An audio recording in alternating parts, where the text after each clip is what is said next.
So, I don't know, are you familiar with GOP is for me? A little bit, but not in detail. I'll give you my card. Basically, we formed and organized so that we can address Hispanic issues.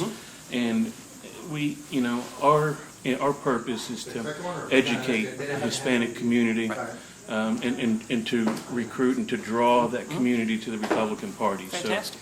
So that's our purpose. Of course, with Janet's help, and she's been there, and Tony and everyone else, I guess, has played a role. But ultimately, as I know, that maybe in a room like this, immigration may not be the top subject, although it was the first question out of the blocks. Yeah.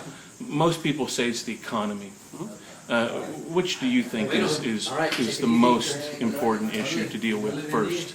Look, in the country, what's happening in the country right now is Barack Obama is pushing a radical agenda, and it's a radical agenda of a federal government takeover of the economy in our lives. And we are seeing the consequences of it. We are seeing out-of-control federal spending, we're seeing out-of-control debt and deficits, and it's putting our nation on a path to collapse, on a path to going where nations like Greece are. And if we don't do something about it, we're going to lose our country. And the incredible thing, Duke, is that we are seeing Americans all over the country stand up to stop it, and we're seeing the consequences of this. Unemployment is at record highs because this administration is engaged in a war on small business and jobs, and we've got to stop that and turn that around.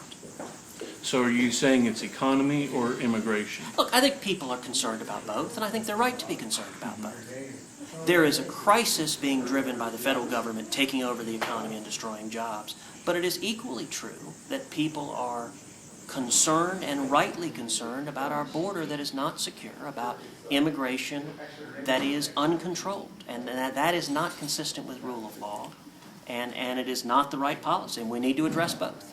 Okay, so that brings up my next question is, if from what you're saying, it's as important as economy or equally, it's on the same level. I think they are both vitally important issues. Then why is it that no one wants to provide solutions? No one wants to talk about what really needs to be done. We've talked about the 15 million illegals that are here. No one said anything about what are we going to do with them today, right now. What can we do, and what would you do? I mean, Duke, this is unfortunately an issue that neither party is serious about addressing. Both political parties engage in demagoguery because they find it more valuable to excite and energize their base than to address it seriously. Well, I see it as fear. They don't want to lose their base by showing an interest in developing solutions for immigration. I think the amnesty word and these things. I hear what you're saying, but I'll tell you something else. My experience in the Hispanic community is that a great many Hispanics are concerned about out-of-control illegal immigration. And beyond that, the values that resonate in our community. The Hispanic community, we're a profoundly conservative community. Right. I mean, the values that are most important in the Hispanic community are faith, our family, our patriotism. And these are values, they're conservative values, they're values that the Republican Party should be defending. And I think that's the message that we need to be carrying forward. Do you have any sort of plan? Is it on the radar enough that you've developed some sort of solution for what to do with those that are here illegally now? I think the first solution is to secure the borders. And when you secure the borders, that deals with the cause of the problem. You can deal with other things after the borders are secured, but I think the first priority... I think everyone would agree with you that we need to secure them. But very few people are serious about doing it. They would agree with it rhetorically, and then they don't actually go and do it. Right. And people don't even know how much it's going to cost. Right. They don't know how they're going to do it and what they're going to employ to make it happen. Do you have any idea of what it would cost and what measures you would take? What is preventing us is not dollars. What is preventing us is a lack of political will, a lack of willingness. The dynamic in Congress is the Democratic Party has held border enforcement hostage in exchange for amnesty. And that's what shut things down, that's the battle, is the Democrats are unwilling to allow the border to be secured, and they're holding it hostage. And Republicans, I think quite rightly, are unwilling to go along with amnesty. Until that logjam is broken, you're not going to see So how do you significant break progress. that logjam? Well, I think one of the ways you break that is seeing strong conservative leaders in the U.S. Senate and the U.S. House. And I think 2010 was the start of that. I think if we see another year in 2012 like we did in 2010, I think we will see serious legislation to address the border problems and to secure the border. Mm-hmm. You know, we're here in Texas. We recently, as you know, have had to adjust our budget or to make cuts with our education. Teachers have been fired. I believe that that's given Democrats a talking point. But the issue, in my opinion, maybe you feel the same, is that there's so many illegal students attending our schools. We can't even ask whether they're here legally.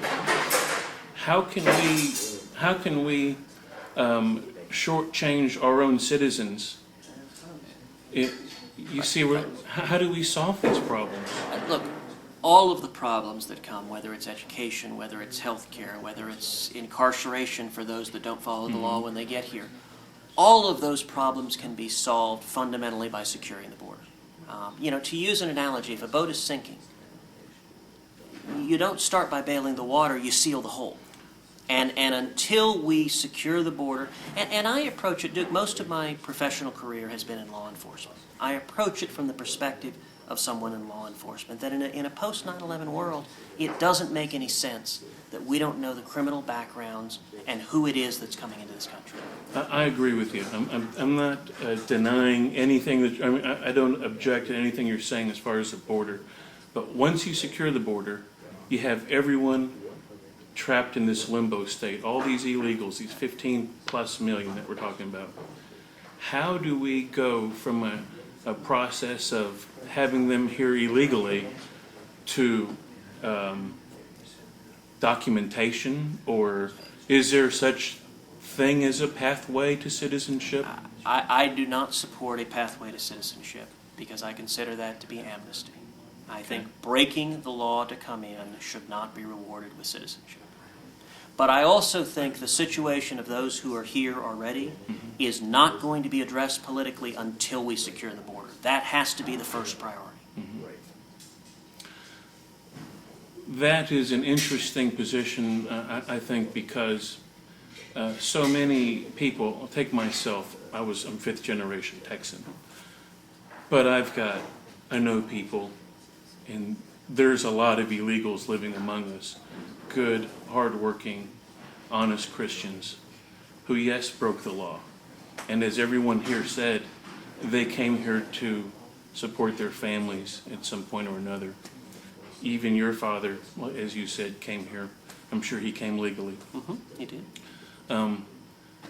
Right now in Mexico, the process to come here is there's such a delay. There's such a it is not conducive to a free flow of immigrants who want to come here. Look, and so there are more people across the globe that want to come here than the nation can take, and that's a reality of being the freest and most prosperous nation on earth. That's a simple reality. But you know, I have to tell you, I mean, you and I started this conversation talking about how Republicans and conservative values can connect and resonate in the Hispanic community. And in my experience, look, the Hispanic community right now is being crushed with unemployment, with an economy that is being strangled by President Obama's war on jobs. You want to talk about impact in the Hispanic community? Let's talk about the Obama administration's moratorium on offshore drilling, which is taking away jobs all up and down the Gulf Coast, many of which are Hispanics that are losing their job because the radicals in this administration are taking them away, or the radicals that want to shut down drilling in West Texas, or the Obama administration's National Labor Relations Board that is trying to shut down a Boeing plant in South Carolina that employs thousands and thousands of people, many of them Hispanic, because the union bosses that put President Obama in power want him to do that because South Carolina is a right-to-work state. Those are the values that resonate in the Hispanic community because those affect the lives of Hispanic Americans that are here, and I think that's what we need to be focusing on and carrying that message. Okay. Well, I appreciate your time, and we will be in touch and all that good stuff. But yeah, definitely was a pleasure to meet you. You know, again, our focus is on providing solutions, trying to find answers, ways to deal with these illegals that are living here now. And from what I've heard, I haven't heard an answer or a solution on how to deal with that from you. And the first step in the solution on immigration secure the border. Is to secure the border. Right. But also, look, if you're concerned about growing the Republican Party, the Democrats would like the only conversation to be about immigration. If that's what we're doing, we will not grow the Republican Party. And you know what? I've grown up in the Hispanic community, and I don't know members of the Hispanic community that are obsessed with just one issue.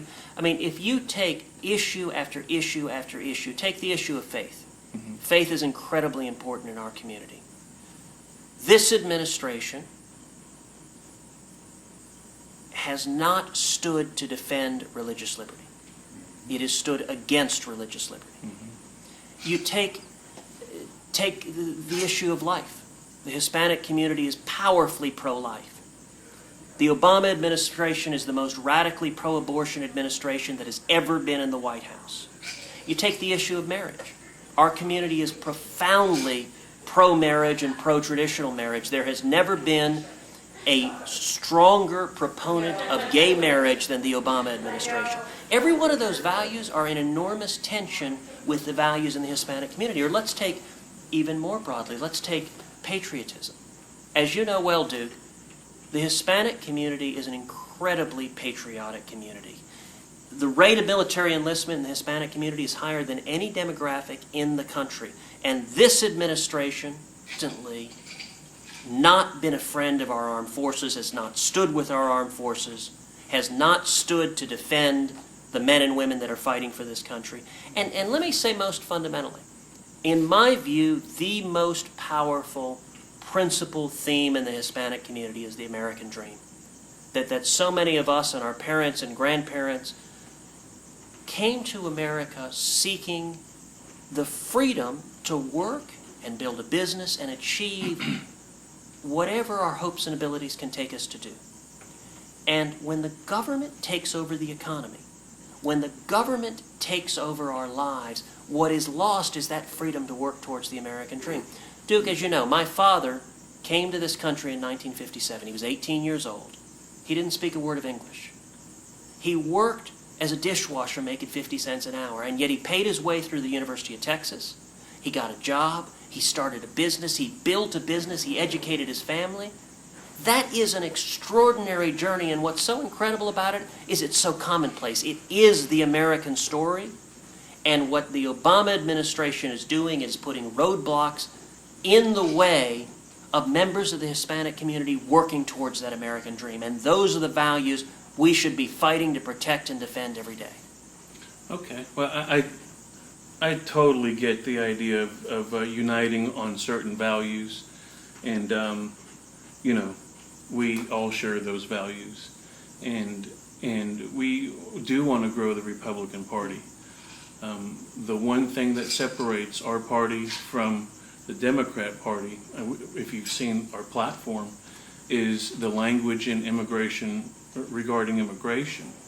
Our platform says that if you're going to immigrate, or if you want to become an immigrant here, then we require you to have loyalty to the United States. The rhetoric is that you have to deny your allegiance to your country, but that's not really what immigrating to the United States is about, unless you want to become a citizen, right? Look, my view is that Americans should be loyal and fight for the United States of America. And I will tell you, you know, I mean, 6 months ago I had the great honor to participate in a naturalization ceremony for several thousand new citizens. And I will tell you, to see the tears well up in their eyes when at the end of that ceremony, when the federal judge swore them in, and I could say to each of them, welcome, we are all now fellow Americans. And I pointed out, I said, look, there's no country on earth. If I moved to France, there's nothing I could do to become a Frenchman. If I moved to Germany or Russia or Greece, the United States is unique on this planet, that we are a planet, a country that has been a melting pot of people from all over the world that come. My background, my dad was Cuban, my mother's family is Irish and Italian, and yet all of those cultures melt together so that I am profoundly American, and that is part of what is unique about our story. Would you agree that there's major kinks in our immigration system, that someone takes 15 to 20 years to become a citizen? Is that... Look, some of that is driven by the basic laws of supply and demand. There are millions more people that wish to immigrate to this country than there are slots for them to come in. And every nation on earth restricts immigrants. If you and I decided tomorrow to immigrate to Mexico, there are laws and rules about how to do that. That's what every sovereign nation does, is controls its own borders. And it is a consequence of the enormous freedoms and blessings we have that millions of people want to come here. And that's a wonderful thing. Look, our nation was built, if you think of the history of the United States, one of the most unique aspects of this country is we were formed from people from all over the world. And the people that came here, your ancestors, my ancestors, they weren't the smartest and they weren't the richest. The people that came here were the ones crazy enough to risk everything for freedom and opportunity. And to my mind, that history for hundreds of years, we are a people, the American people, that has been formed generation after generation by those fleeing oppression and seeking liberty and opportunity. And I think that's the most fundamental DNA of what it means to be an American, to value liberty and opportunity above all else. And I'll tell you, Duke, that is also why I'm convinced the Obama agenda is not going to succeed. Much of Europe, tragically, has willingly accepted the yoke of socialism, the yoke of government control of the economy in their lives.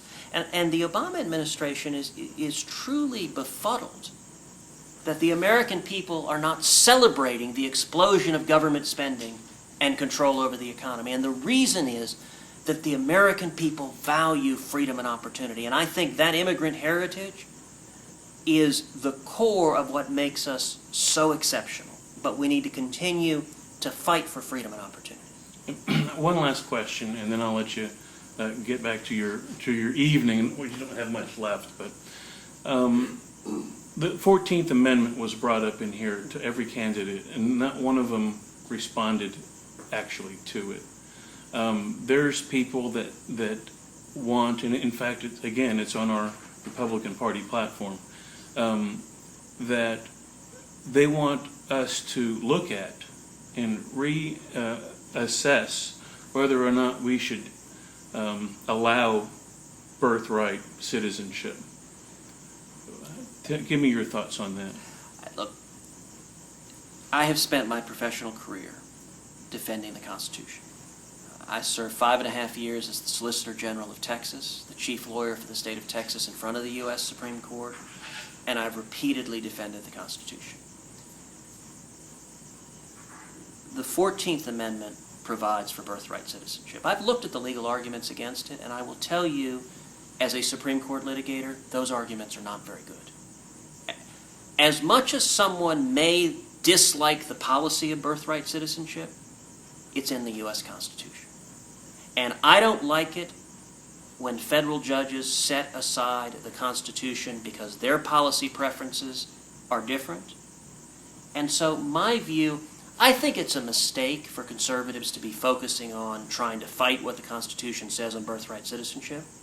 I think we are far better off focusing on securing the border, because birthright citizenship wouldn't be an issue if we didn't have people coming in illegally.